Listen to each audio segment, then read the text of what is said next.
Alright, today we're having a look at Race Retro Desert by Killikif.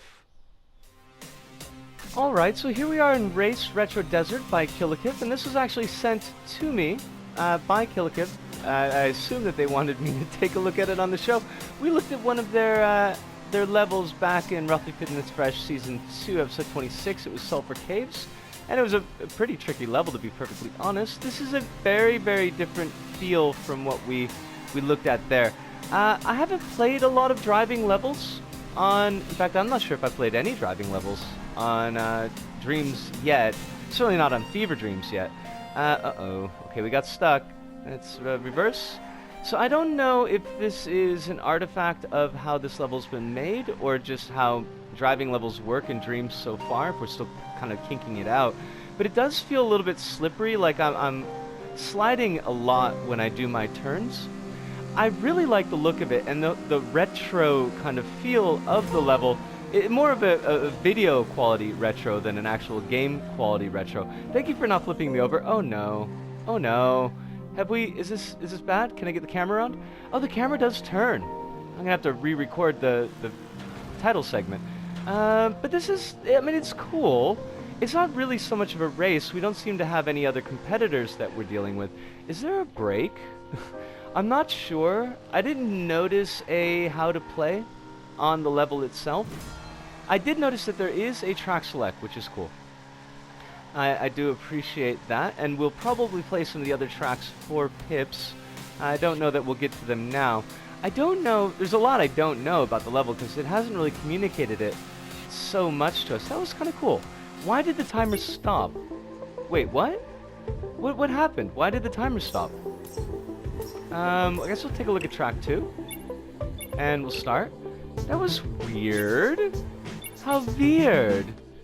But what I was going to say is, like, there wasn't anything that was telling us... Oh, this is a cool look. And I like the look of the last one as well. There wasn't anything telling us if there were, like, laps that we were trying to clear. Or I guess... Is a minute 37? Is that the time limit on the track? I guess we'll find out here. If we keep on playing past a minute 37, then we'll know that something went wonky. You see those loops, and well, not really loops, but arches. Loops hidden in the ground, I suppose. That, it seems like that's where the start and stop would be, but obviously that's not the case in this one. So what is going on? Like, I really enjoyed the environment. The driving, as we said, the driving is a wee bit slippery, but I don't know where to put that. Oh, are we stuck? No, I guess we can, you know, by the powers of magic. By the powers of Grayskull. Can I turn around? Thank you. It does look like a racing game. It doesn't look like, and I guess we're probably going to be saying this a lot in Dreams, it doesn't necessarily look like something that is of the Dreams set. And it's certainly different from things that we've played before, which I always do appreciate. And any of y'all out there, if you want me to take a look at a level, by all means, just drop me a link to it, and I will see if I can get to it on the shows. Kind of lucky that we had a space because of some things that have been going on in life recently. But no, okay, so we're coming up on 137 soon, within 20 seconds. We'll see if it bounces us out of the level again. But what I'm liking, I like, and what I don't like, well, I mean, okay, obviously I don't like. But again, I'm not sure where to lay that blame, so to speak. Back up, back up, back up. It's not, the lights are not turning red. Why did the lights turn red last time? Okay, well now the light turned red again, and now we're out. Why? Well, we got time to at least see a little bit of track 3, so let's take a look at track 3. But cool-ish so far. And there's not like a huge lot to say about it, because I think we've seen basically what there is to see in the level. That's not necessarily a bad thing, but it is a thing. That's weird. Are we supposed to be able to do that? I think like we skipped half the track. You know what? Heck with it. We're going wild. We only have 30 seconds left, so let's off-road it. Let's say to heck with this track.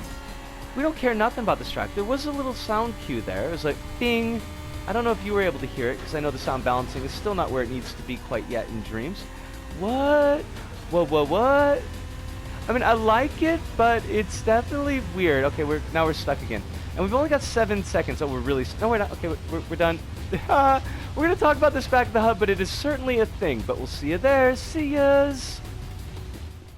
Alright, and we're back. And, Race Retro Desert by Killakith. And, as it stands right now, I would say it's probably an orange diamond. There are definitely some cool things about it, and there were definitely things that I liked about the level. That's interesting, we've got no camera anymore. Where did our camera go? There were definitely things that I liked about the level, but I think that there are issues to go with that as well.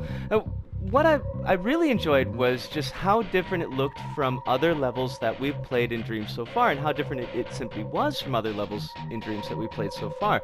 It's the first kind of racing level that we played, and it certainly was fun in that aspect.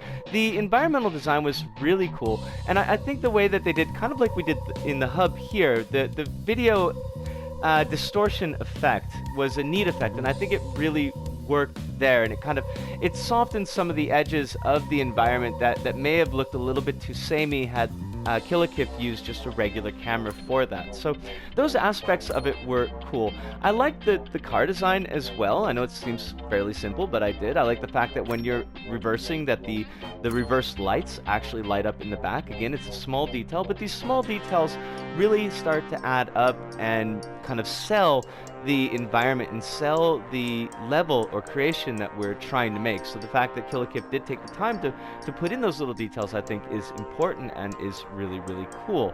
So the issues with the level.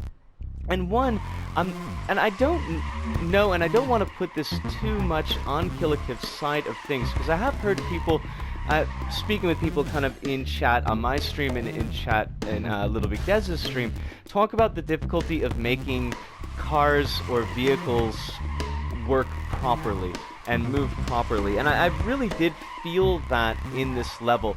The handling of the car is really slippery. It's really slidey. You tend to bow out quite greatly when you're going into turns. You kind of slew out to the side there, and you've got to pull yourself back in. It's hard to keep control over the car. Also, the car as a physical object, when you hit things, you tend to bounce a lot. Now, on one positive side, I never had the car flip over in a way that would brick the level, which is what a normal car, of course, would do. But you do just feel like you're kind of flying through the air, and that the car doesn't really have a weight to it, a presence as a physical object, and I did find that a little bit problematic. But this is something that perhaps just as a community haven't really figured out how to make it work the way that it needs to be, to make it feel like it has physical presence and to make it handle like a car does. And as the community gets better at doing these kinds of things, this may become kind of more commonplace and easier to slot into your own creations. The other issues that I had with the level was mostly communication. Kind of, what am I doing with this level? Is it a race in some sense? Like, there are no other cars there, but you could still be racing kind of against yourself in a time trials sense. But, you know, where does it begin and where does it end? We did a lap, but there was no feedback to the player, like we've actually, this is important, you did a lap. You know, do we need 1 lap? Do we need 3 laps? I don't know. I wasn't really able to figure that out. The timer just came up on the levels. We saw the timer go into red, and then a few seconds after that happened, the stage, the track was done, and we got bounced back out. And I didn't know what that implied. You know, was there a time limit on the course? Had I passed some important milestone? Had I done the 1 lap that I needed to do, and then the level itself was over? I do think that some communication with the player is necessary in that sense. You know, what is the goal for the player? How many times do they need to go around the track? Is it just 1 time? Are you just racing against your best time previously? Is there a time limit on the track or not? To give that kind of heads up to the player so that they know how to engage with the level and whether or not they want to go back to the level. Because if they don't know why the level ended, if they don't know like what the challenge is, they're probably not going to go back into it because they're not going to be sure what it is that they're supposed to be doing. I did mention in the video that we did look at one of Killikif's levels back in roughly 50 Minutes Fresh Season 2, Episode 26, and that level was Sulphur Caves, and that was, and something that gives me kind of hope here, that was a really complex level. I wasn't really sold on the presentation of the level, but all the different things that Killikif did to keep, challenging the player and reiterating on challenges that were earlier on in the level.